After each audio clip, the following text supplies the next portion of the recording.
Mère ou le matérialisme divin. À elle, que notre aspiration ait le pouvoir de révéler ce qui est caché et de manifester l'inattendu. Satsrem. La mère et moi, nous sommes un en deux corps. Sri Aurobindo on himself.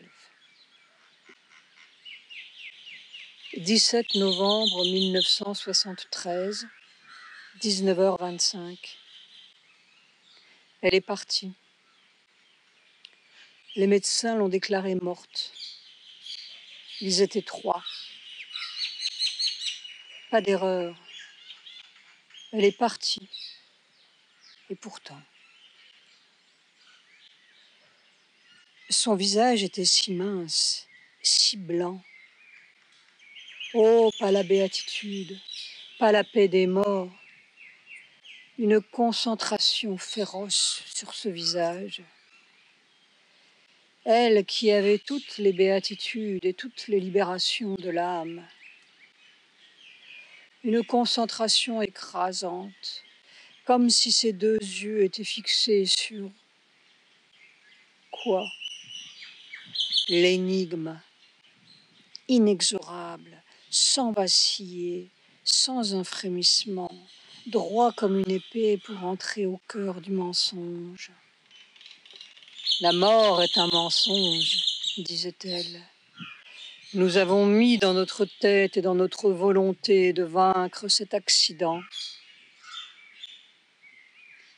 Que s'est-il passé?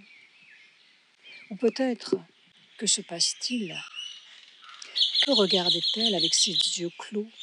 Elle qui disait « Je vois mieux les yeux fermés que les yeux ouverts. Ils me croiront morte parce que je ne peux plus bouger et que je ne peux plus parler. Mais toi qui sais, tu leur diras. Tu leur diras. » Le plus vieux mystère depuis que l'homme existe. Le plus puissant secret depuis la vieille Égypte et avant. Dans la nuit des temps, depuis que l'homme meurt. Au fond, tant qu'il y a la mort, disait-elle simplement, les choses finissent toujours mal. Toujours mal. On peut chanter, peindre, poétiser, faire des religions, et au fond, c'est pour cela qu'on fait des religions. Et philosopher, et c'est aussi pour cela qu'on fait des philosophies. Ça finira toujours par cette remise en question radicale qui frappe de futilité tous nos efforts et nos plus belles chansons. Voilà quelques millions d'années que nous remettons aux races futures le soin et l'espoir de ramasser ces lauriers. Ah, plus tard. Et nous continuons la vaine chanson en attendant l'heure d'ouvrir, nous aussi, nos 2 yeux sur l'énigme. Enlevons cet accident et tout change. Les religions, les philosophies, les chansons, la vie. C'est le seul événement radical du monde. C'est ce qui change tout et ce qui détermine tout. C'est presque comme si c'était la question que l'on m'a donnée à résoudre, disait-elle. Tu leur diras. Le plus extraordinaire secret dont nous ne savons même pas bien démêler tous les fils, et pourtant tous les fils sont là, tout est là, dans cette prodigieuse épopée, cet agenda secret de mer où sont notées pas à pas les expériences d'une nouvelle transition terrestre. Mais il ne suffit pas de dire les secrets, pas plus que les mantras tantriques. Il faut les faire entrer dans la substance. Il faut le petit déclic qui les rend vivants et puissants et agissants. Il faut entrer dans l'expérience de mère. Il faut aller à elle comme à la découverte de ce qui va révolutionner la vie. Tant que nous n'aurons pas fait la révolution de la mort, nous n'aurons pas fait un atome de révolution dans le monde. même en mettant bout à bout toutes nos bombes et nos kilomètres de bibliothèques et d'équations. Nous pouvons faire sauter la planète et rien exactement ne sera changé. Nous irons faire des soustractions et des divisions ailleurs, sur d'autres terres, et on recommence d'acides aminés et molécules jusqu'à ce quelque autre prix Nobel d'aucune paix. Car rien ne change tant que ça n'est pas changé. Nous voulons faire ce changement-là, disait-elle. Et elle est partie. Ou quoi? Quel est le mystère de la mort, entre guillemets, de mère? Sri Aurobindo est parti sans nous dire son secret, nous a-t-elle dit un jour. Mais peut-être a-t-elle laissé son secret, elle, qui nous permettra de retrouver le secret de Sri Aurobindo, parce que c'est le même. Quand nous saurons ce que faisait l'un, nous saurons ce que faisait l'autre. Pas de la philosophie, en dépit des 34 volumes qu'il a laissés, de l'évolution vivante, ou plutôt une révolution vivante. Ils sont venus, l'un et l'autre, pour faire cette révolution-là, ce nouveau pas de l'évolution ou ce nouvel état, un état sans mort, qui est pourtant autre chose que l'immortalité physique, parce que l'immortalité est simplement l'envers de notre mortalité, ou plutôt sa continuation glorifiée, moins une tombe.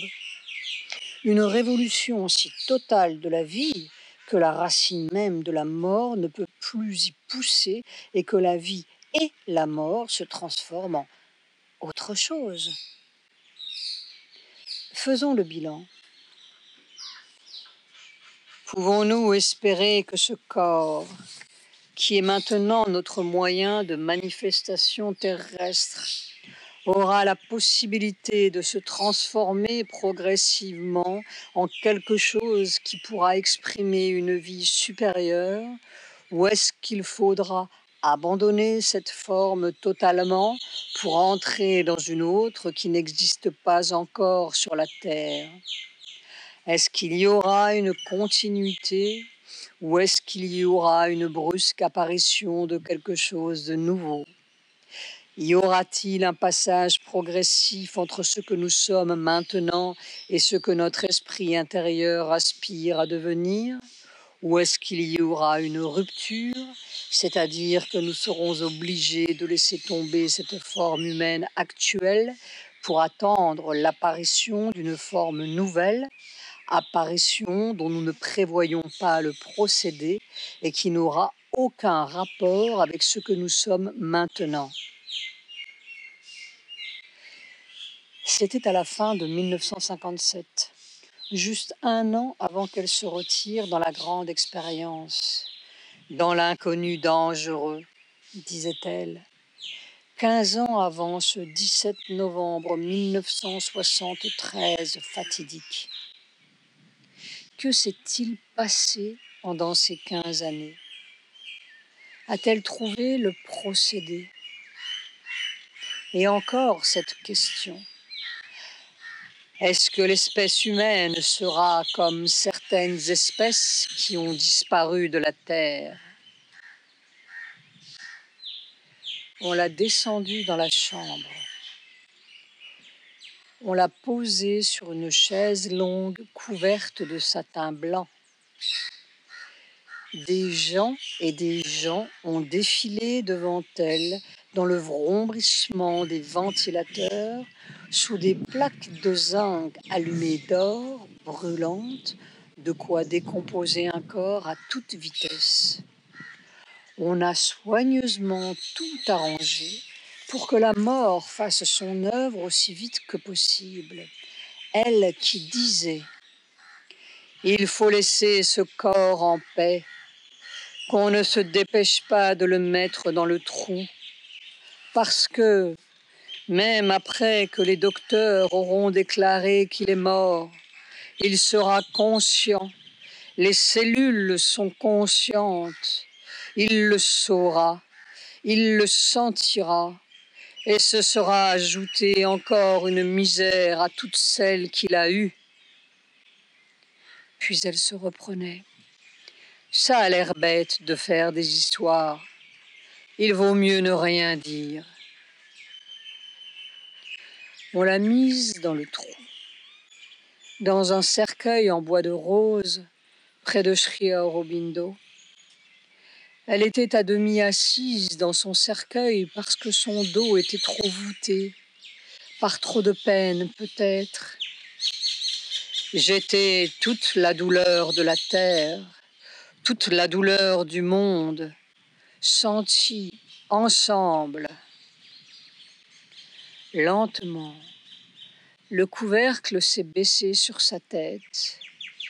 Il y avait juste encore un rayon de lumière sur sa nuque. Elle regardait toute seule, le visage penché sur sa poitrine. Regardez quoi? Puis le couvercle s'est posé sur sa tête. La nuit. La nuit ou quoi? On a mis 25 vis dans son cercueil. Elle a 95 ans. Elle s'est battue comme un lion jusqu'au bout. Mais où est le bout? Dehors, c'est la deuxième guerre d'Israël. Novembre 1973. On vient de fermer le robinet de pétrole pour la première fois.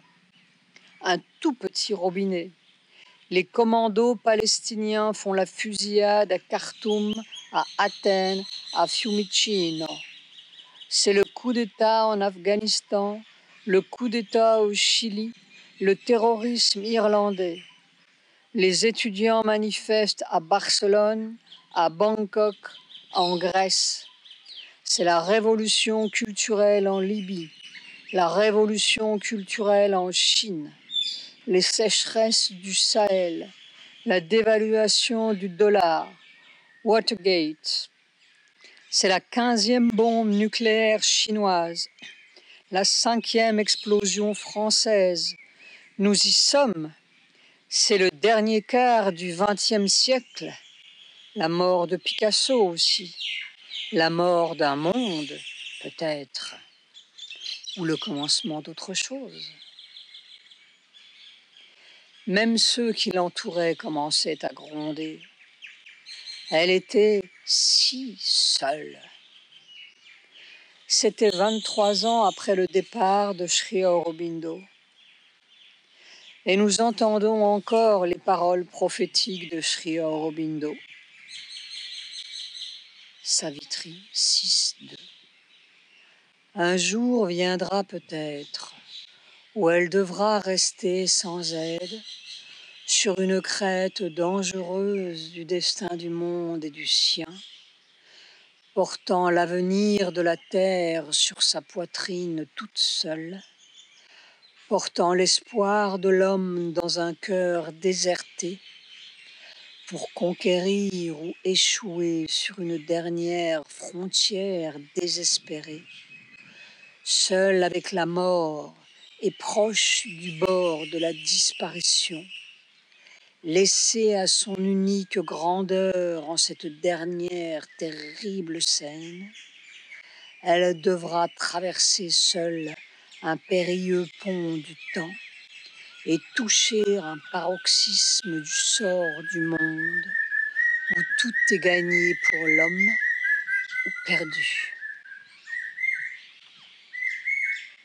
Il grondait, mais c'est le monde qui gronde, tout entier, comme si l'on avait jeté dedans quelque chose qui avait produit une ébullition de fureur partout. Qu'on ne s'y trompe pas, il ne s'agit pas d'une révolte humaine pour mieux vivre, mieux être. Même ce mieux-là ne vaut rien, disait-elle.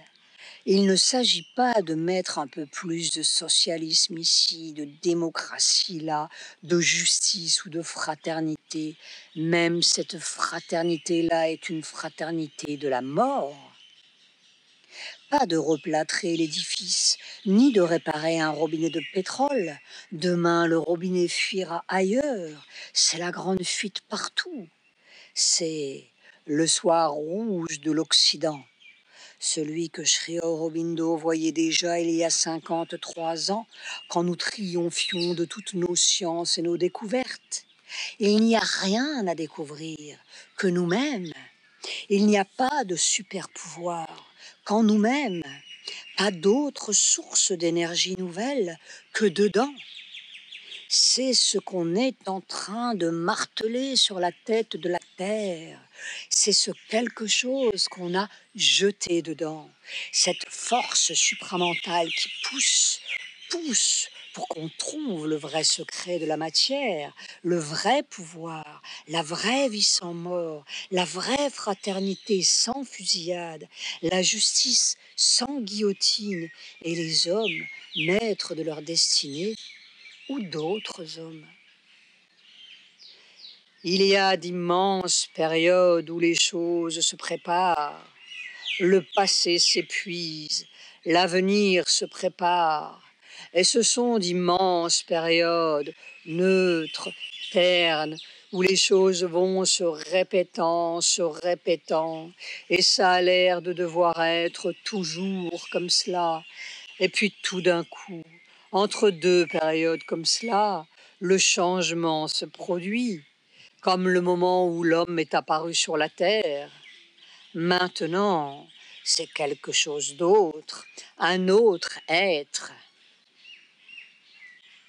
A-t-elle échoué? A-t-elle trouvé le procédé, le passage à l'autre être?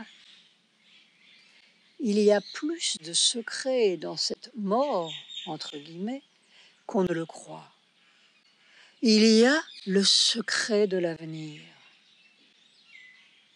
un difficile secret dont nous nous approchons avec une prière sur les lèvres et un tremblement dans le cœur. Peut-être était-ce comme cela que le premier homme, dans sa clairière, s'approchait d'une pensée redoutable. Mais le secret du prochain monde n'est pas dans une pensée, il est supramental.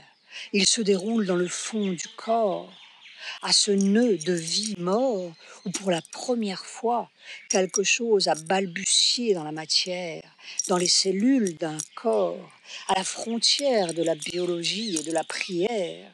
Ce n'est pas un secret à comprendre, c'est une épreuve du feu, parce que comprendre pour la matière, c'est pouvoir. Un pouvoir qui se trouve juste à cet étroit point d'embrassement de la vie et de la mort, là où les cellules sortent du vieux code génétique pour entrer dans la loi du prochain règne. C'est une transmutation nouvelle, plus difficile que celle de la chenille, la transmutation du prochain âge. Trouver le secret, c'est pouvoir faire, c'est se tenir droit devant la mort, droit devant la vie, là où cette mort s'éteint et où cette vie s'éteint, ou bien s'allume dans une autre vie physique qui n'est plus la vie ni la mort, mais autre chose. Peut-être la vie divine, une autre clairière, un redoutable passage. Tu leur diras. C'est ce passage que nous allons tenter de faire ensemble, à tâtons dans la grande forêt vierge de mer. Et peut-être, au bout, dans la clairière du prochain monde, avec les yeux du prochain être, trouverons-nous ce que cherchait celle qui disait « Je suis en route pour découvrir l'illusion qu'il faut détruire pour que la vie physique puisse être ininterrompue. » Et qu'on ne s'y trompe pas, la découverte n'est pas là, elle est à faire. Peut-être même faut-il que beaucoup la fassent pour qu'elle puisse se faire vraiment. Alors, peut-être retrouverons-nous mère comme si elle n'était jamais morte, et la profonde fausseté de la mort s'évanouira. Deer House, Nandanam, 6 janvier 1975.